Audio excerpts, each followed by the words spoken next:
cell number or a mass. Hence, we notice that in single-celled organisms, we are not very clear about the usage of these two terms, growth and reproduction.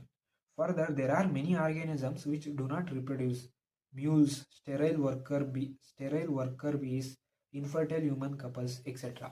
So ಈ ಪಾರ್ಟಿಂದ ಒಂದು questions ಆಗ್ಬೋದು ನೀಟಲ್ಲಿ. ಏನಪ್ಪ ಅಂದರೆ, ಇವಾಗ living organism ಅಲ್ಲಿ ಒಂದು exclusive character ಥರ portray ಮಾಡೋಕೆ ಹೋಗ್ತಿದ್ದೀವಿ ರಿಪ್ರೊಡಕ್ಷನ್ ಅಂತ. ಬಟ್ ನಮಗೆ ಮಲ್ಟಿ ಸೆಲ್ಯುಲರ್ ಆರ್ಗ್ಯಾನಿಸಮ್ಸ್ ಅಲ್ಲಿ ನಾವು ಎಕ್ಸಾಕ್ಟ್ ಆಗಿ ಡಿಫೈನ್ ಮಾಡ್ತೀವಿ what is growth, what is reproduction ಅಂತ. ಬಟ್ ನಮಗೆ ಯುನಿಸೆಲ್ಯುಲರ್ ಆರ್ಗ್ಯಾನಿಸಮ್ಸ್ ಅಲ್ಲಿ ಹಂಗೆ ಡಿಫೈನ್ ಮಾಡೋಕ್ಕಾಗ್ತಿಲ್ಲ, ಆಯ್ತಾ.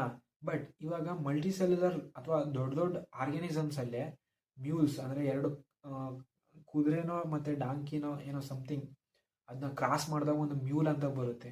ಆ ಮ್ಯೂಲ್ ಕ್ರಾಸ್ ಮಾಡಿದಾಗ ಅದು ಲಿವಿಂಗ್ ಆರ್ಗ್ಯಾನಿಸಮೇ, ಬಟ್ ಅದನ್ನ ಅದು ಅದರ ನೆಕ್ಸ್ಟ್ ಜನರೇಷನ್ನ ಅದು ರಿಪ್ರೊಡ್ಯೂಸ್ ಮಾಡೋಕ್ಕಾಗಲ್ಲ. ಹಂಗಾರೆ ಇದನ್ನ ಎಲ್ಲಿಡ್ತೀರಾ? ಸೊ ಇದೊಂದು ಎಕ್ಸೆಪ್ಷನ್.